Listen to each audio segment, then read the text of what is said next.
All right, good evening, everyone. Welcome to Parent University. And this session is dealing with having difficult conversations with your scholars, with your children. The presenters tonight are myself, Mr. Smyche. I'm the history teacher in Patterson, ninth grade history teacher. And then we have the ninth grade school counselor, Miss Hilson. And we have with us Miss Baron, who is the ninth grade Spanish teacher. All right. And why we're having this meeting or why we're having this session, again, parental involvement enhances academic performance. Many studies have shown this. The more intense the parent is involved, the greater the chance that the child will experience and will go through and have academic success.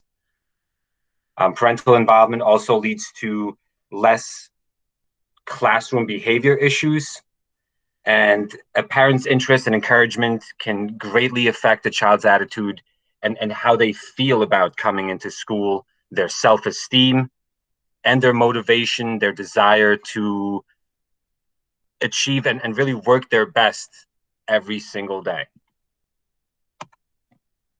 Oh, buenas noches, bienvenidos a la Universidad de los Padres. Este es un placer. Ms. Baron, I think you're muted. At least I can't hear you on my end. Buenas noches, padres.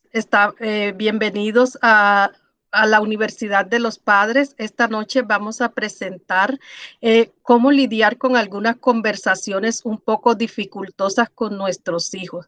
Los presentadores son Mr. Smyche, que es el profesor de historia de 9º grado, la Miss Hilson, quien es la consejera de la escuela, y mi persona, la profesora Miss Barón, que soy español, la profesora de español.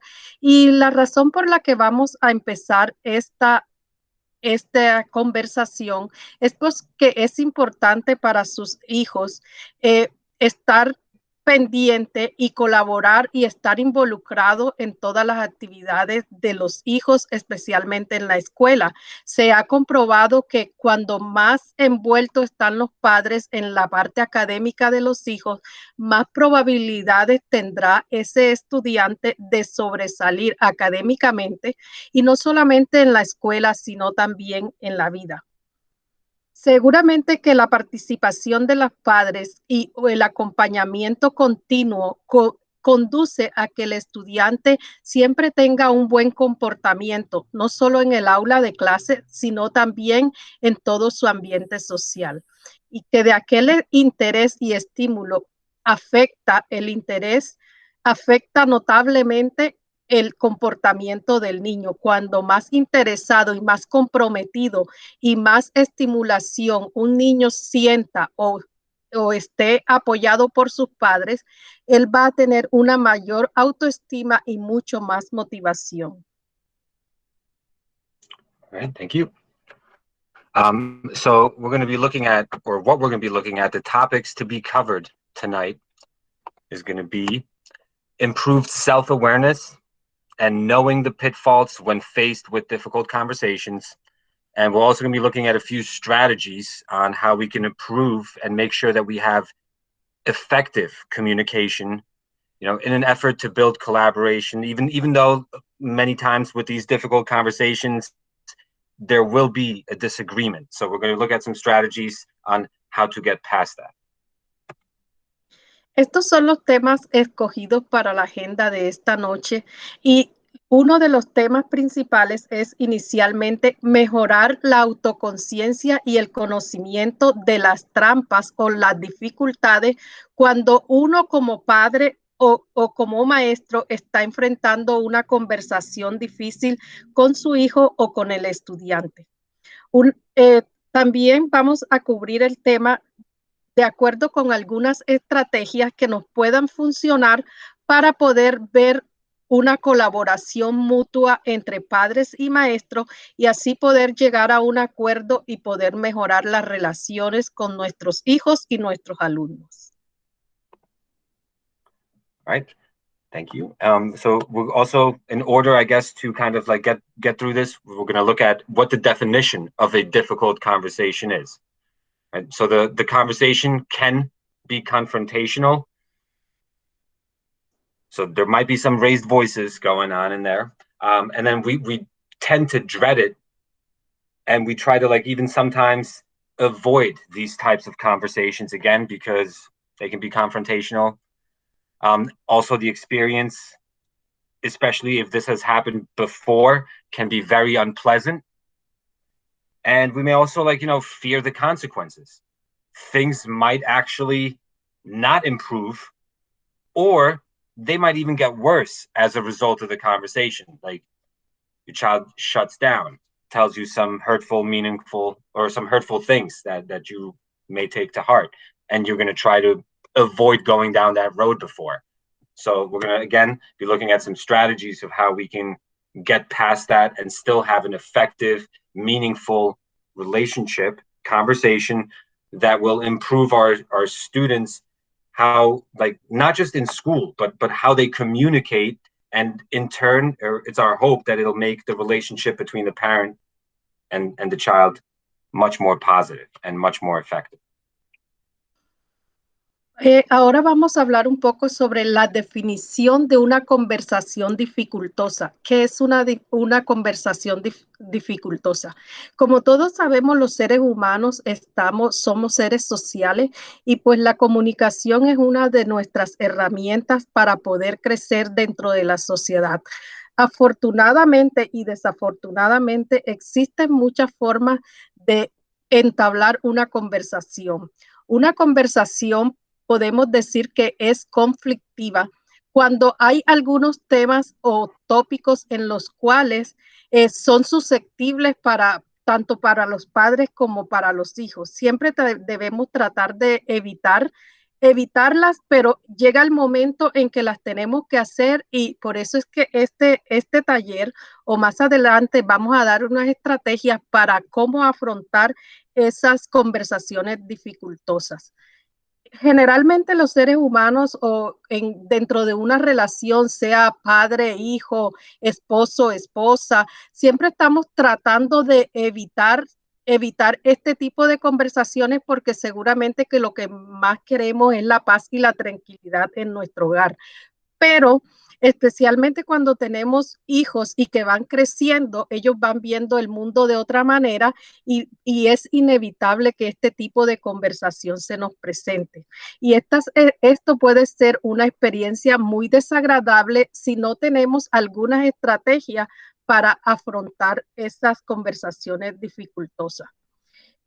Y para eso, seguramente que no queremos llegar al tipo o al momento en que esa conversación, en vez de mejorar la situación, la empeore y que vaya a tener muchas consecuencias graves, porque ustedes saben que especialmente para los niños, para nuestros hijos, la palabra tiene mucho poder. Y inclusive entre adultos, de pronto utilizamos palabras que puedan ofender y ese puede ser un daño que estamos haciendo para toda la vida. Entonces, de eso es lo que trata este tema hoy en día. Right. Also, when we're looking at these difficult conversations, we need to understand that there are multiple levels to these conversations, 3 to be specific. Level 1 being each person's account of what is actually happening or what happened, right? So you would ask the student whatever the problem, the issue was, right? Or sometimes they might even come to you and tell you what the issue was. And you being the parent wanting obviously to fix that issue for your child might go to the person like the teacher and another child's parent and try to address what is happening just to get all the facts kind of straight. Level 2, also have to be considerate or understand each person's emotional state during the conversation. So it depends, like, when you want to have this difficult conversation. Do you want to have it in the moment, maybe when, like, right after this event or this issue took place? might not be the best idea, depending on what the issue is, again, of course, right? But you want to consider each person's emotional state, what they're feeling. Are they upset? Are they angry? Right? Like, you don't want to like make it worse where like your child gets even more angry and then does or says something that is going to be hurtful or that they might regret. And then level 3, each person's self-image or identity that gets challenged. Nobody likes to be wrong, right? Like, nobody likes to look bad. So you also have to like keep in mind that as we're talking to our scholars, our children, they still have those self-image and identity issues that they're dealing with, even more so, I think, than adults do, depending on each person, obviously. But I think, in generally speaking, the kids care more about what their friends think and like their identity, as opposed to once you get older. So we also want to consider, and keep that in mind when we're getting the facts from our son or our daughter, also knowing they don't want to present themselves to look bad, and keep that in mind with the other person. So we got to take everything with a grain of salt, as they say. All right, thank you.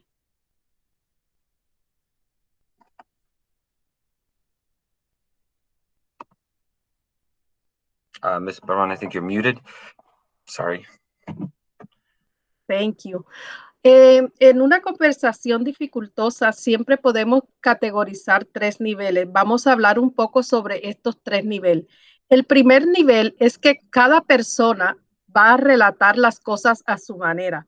Debemos tener en cuenta, como hemos dicho, que somos seres sociales y somos seres independientes, cada uno pensamos diferente. Entonces, cuando vamos a tener esta conversación, debemos tener en cuenta que la otra persona tiene su punto de vista.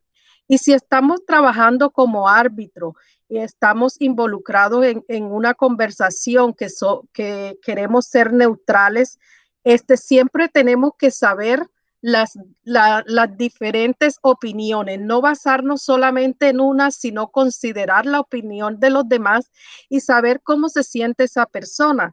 El profesor Smike puso un ejemplo y es cuando vamos como padre a tener una conversación con los maestros. Algunas veces solamente escuchamos la parte que nos dicen nuestros hijos y entonces vamos con una actitud tal vez un poco diferente, no sabemos realmente qué es lo que pasó y siempre tenemos que buscar la segunda opinión, no solamente con maestros, sino ustedes saben que los niños entre ellos salen muy rápidamente en desacuerdo y entonces que se puede generar una discusión o una pelea.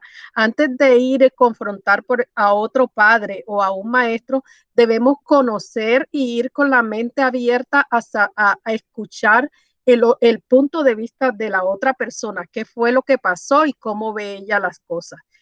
La segunda parte que nos dice es que cada persona tiene sus propias emociones y cada persona, nunca busquemos una conversación o tratemos de alejarnos de la mejor manera cuando las dos personas, por ejemplo, nuestro hijo y el padre, si los dos están rabiosos, si están rabiosos o tienen muchas cosas que decir, es mejor dejarlas para otro momento, porque como estábamos diciendo, las palabras pueden herir y en vez de mejorar las cosas, las vamos a empeorar.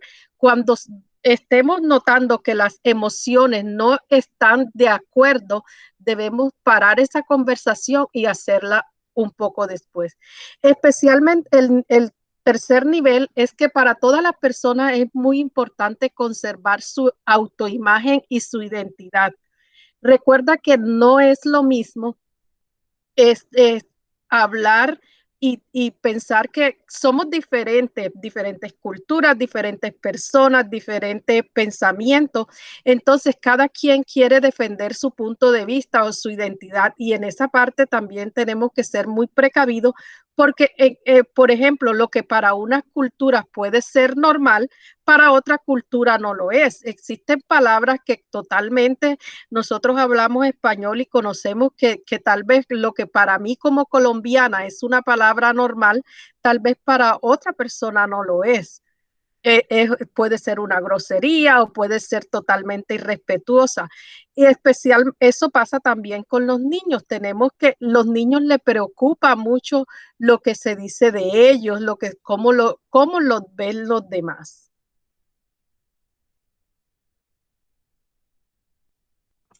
Right? Like, I mean, when we're looking at it, let's face it, difficult conversations are part of parenting. Everyone's done them, if you are a parent, but it never, it never makes them easier to handle. And like the research that I've done, and being a new parent or fairly new parent myself, I can I've come to notice that modern parents a lot of times want their kids to learn a life lesson immediately during these conversations, and sometimes they even want to leave these conversations with a stronger relationship with their child than when they started, right? And it's like sometimes you might feel like the harder you're trying, it's actually like getting worse, right? Yes. Don't, you know we can't give up. So we're going to look at some strategies, some sentence starters.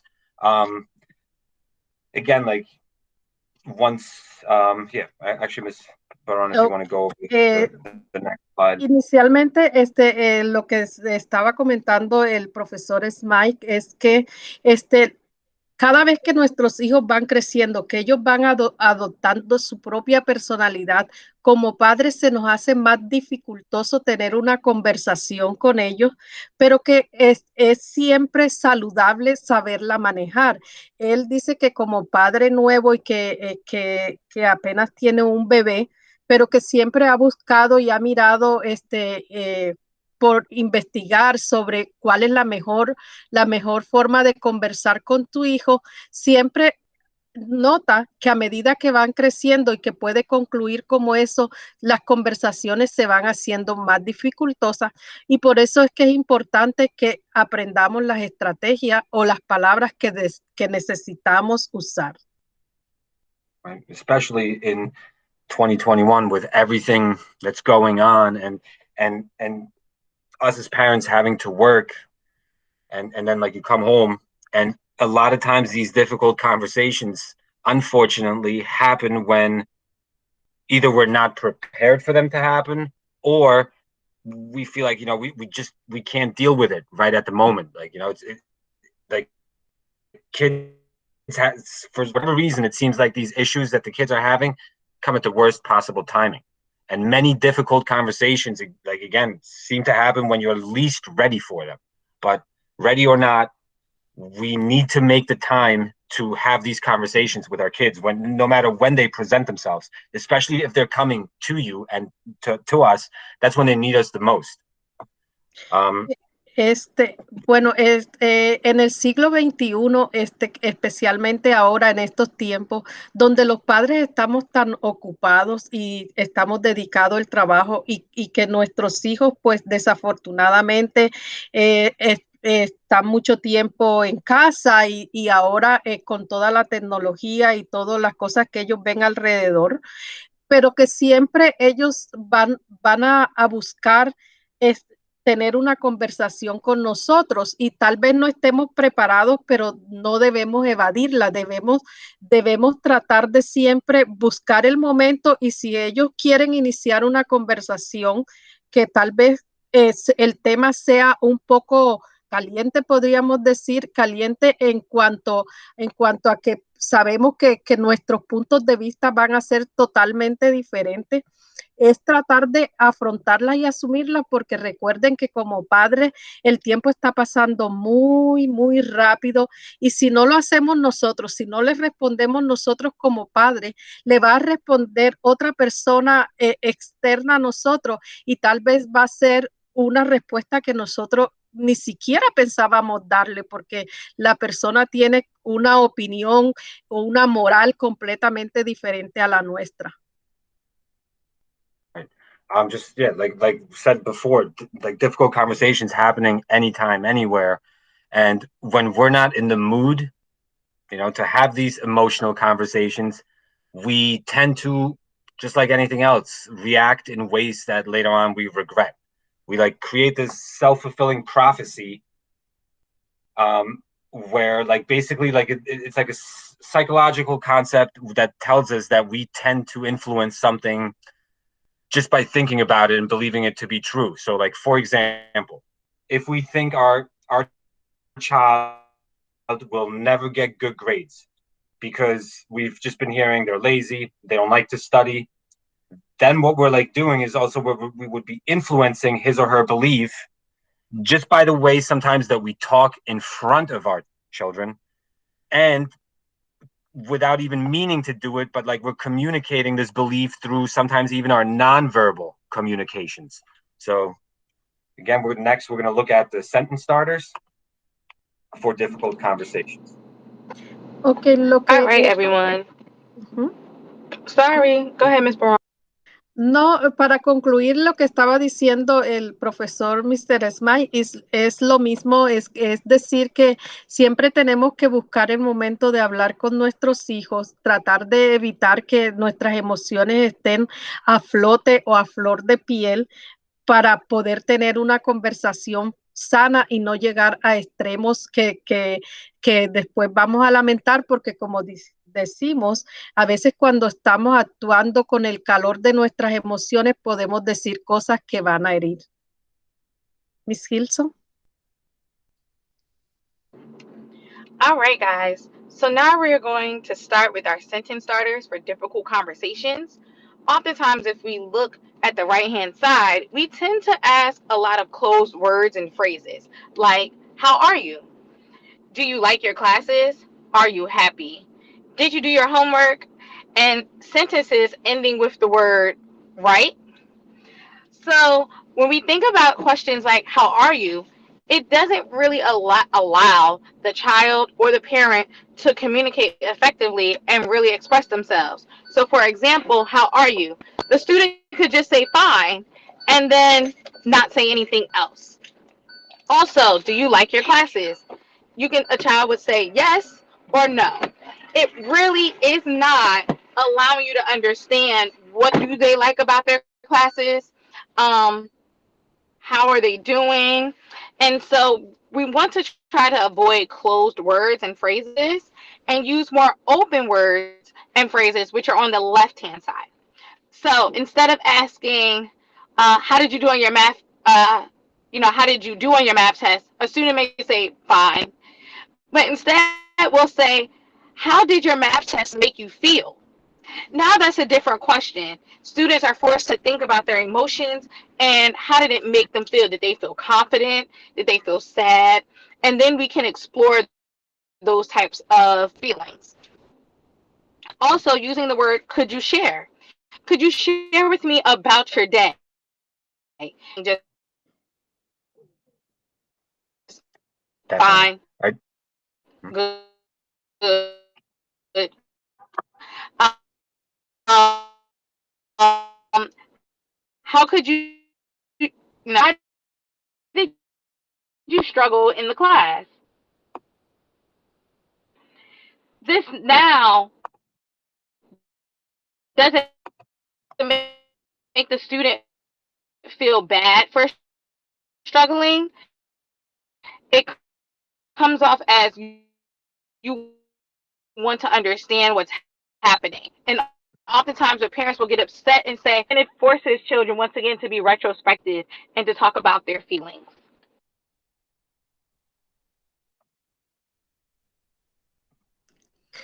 Ok, ahora vamos a decir algunas frases o unas palabras que podemos utilizar para iniciar una conversación dificultosa. En la parte de la derecha tenemos algunas palabras que si las vamos a utilizar, nunca vamos a tener una respuesta realmente profunda de nuestros hijos.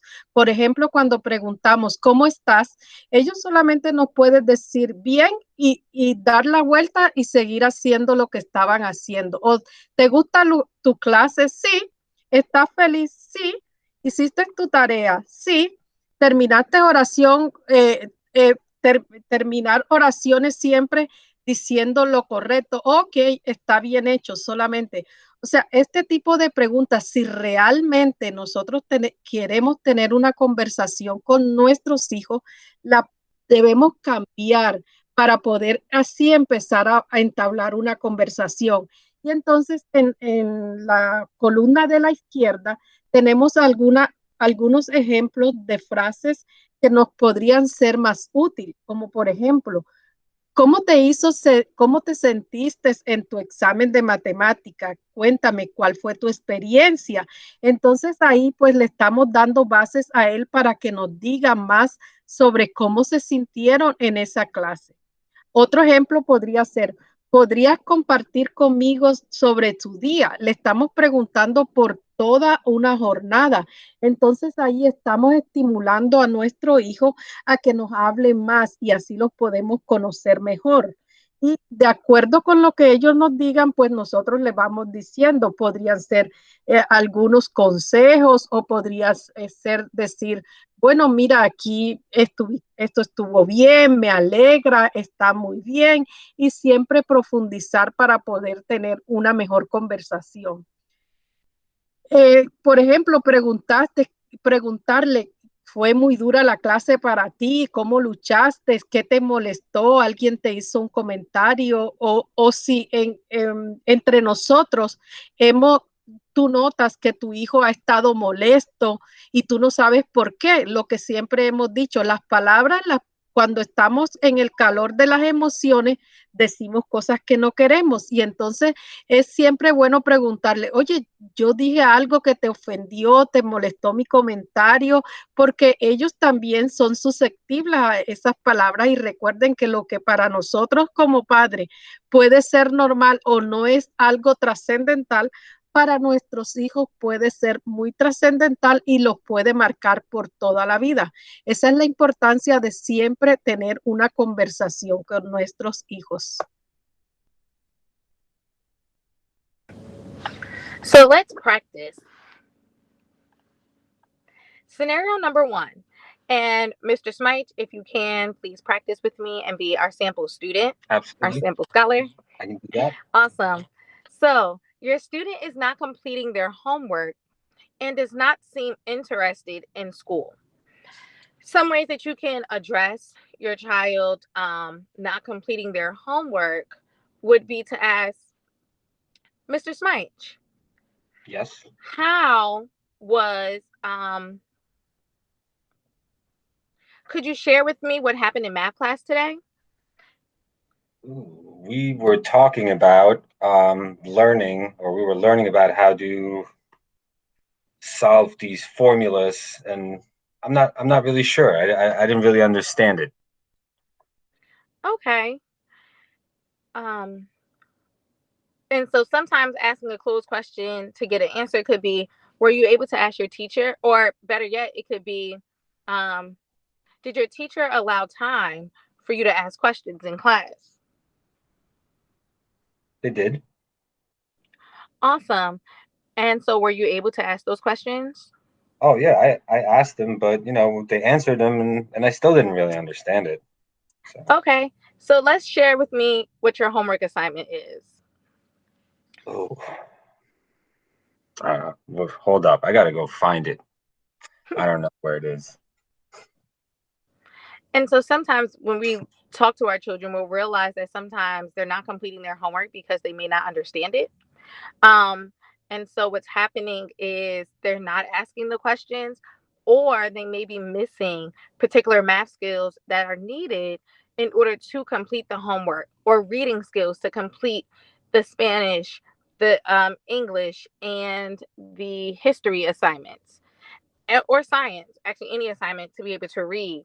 And so really understanding and then giving your scholar examples and asking them to do specific tasks will help you gauge what skills do they need to work on and to hone in on. And sometimes that just means ordering workbooks offline. It may mean when you're in the car, partnering together and asking certain questions so then they can feel empowered in class. Also, does not seem interested in school. We can ask questions like, how are you feeling being a virtual student? And children will tell you. They'll say they're sad. They may share that they miss their friends and that they want to see their teachers. And so then you can have that open dialogue about why you're keeping them home or why you're allowing them to be hybrid, and really putting into perspective for them that it won't last forever, at least we hope not, and that you will also be able to one day see your friends again. Okay. All right, we'll just do one. We can just do this one. Okay. Yep. Nope. Either way. Nope. You can do the third one. All right. So you've noticed that your child has had a change in behavior and mood. When you confront the child, he or she state or they state that they have been feeling depressed. And oftentimes we hear this a lot in the school that children are depressed.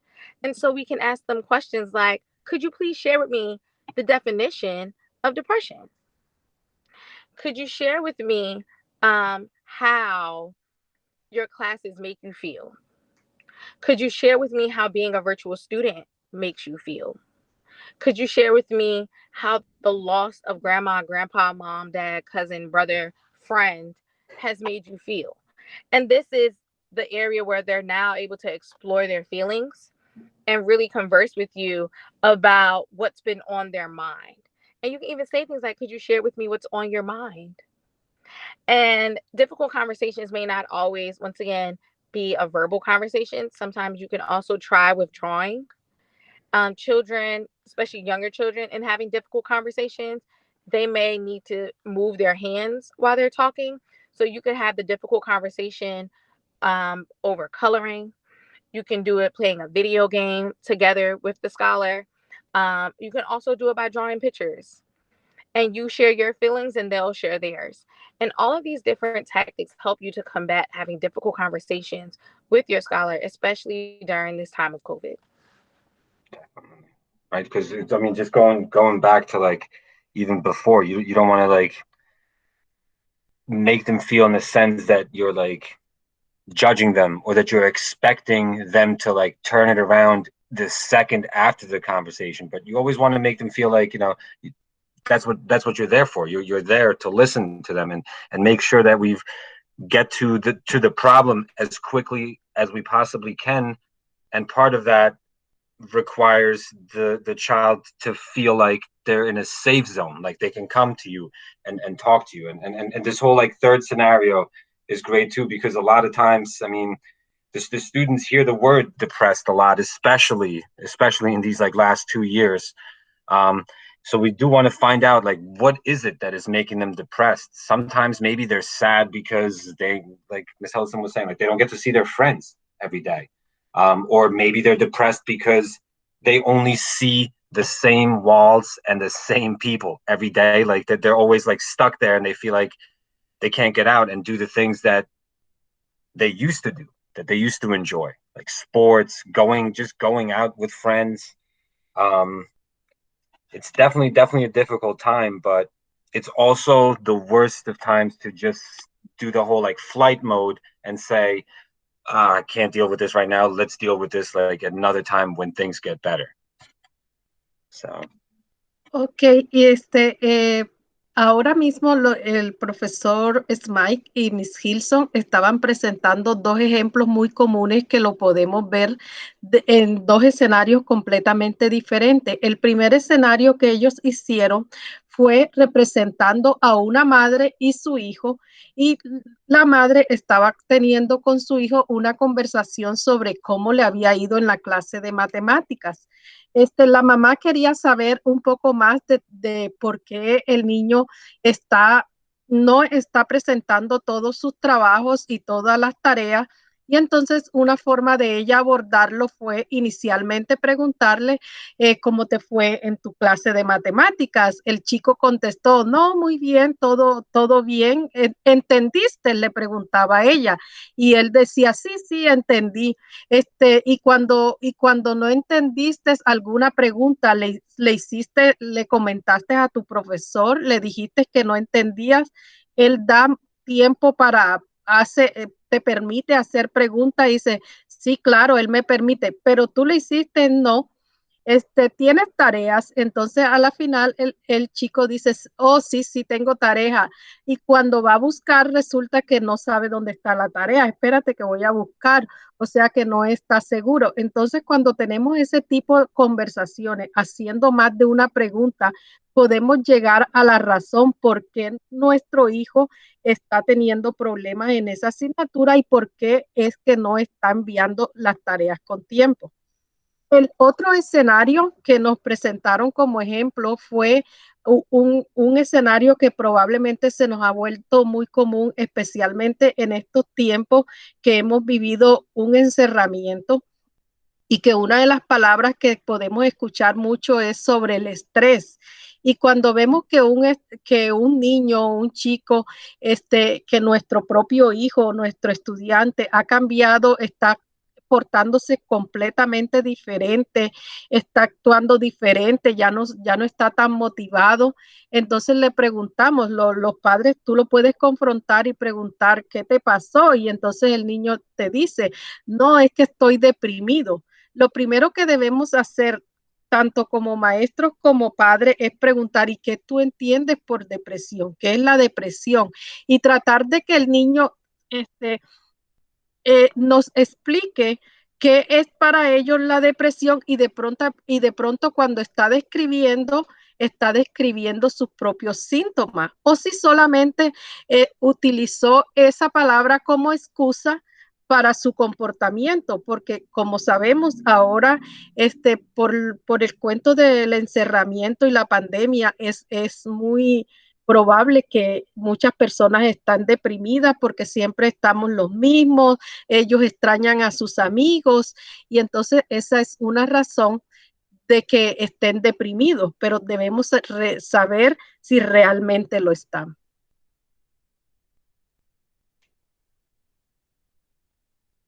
Thank you, Ms. Baron. Sí, well. Thank you, Mr. Hall. Thank you, Ms. Hilson. I think that completes our session for tonight.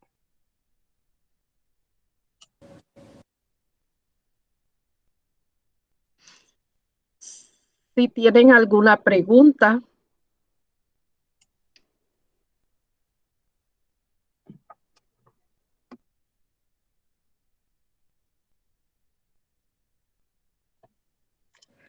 Thank you so much, Mr. Hall, for recording the session and posting it for parents at a later date. If you have any questions, please just email us and we will get back to you. Thank you. Thank you all. Thank you, everyone. Thank you.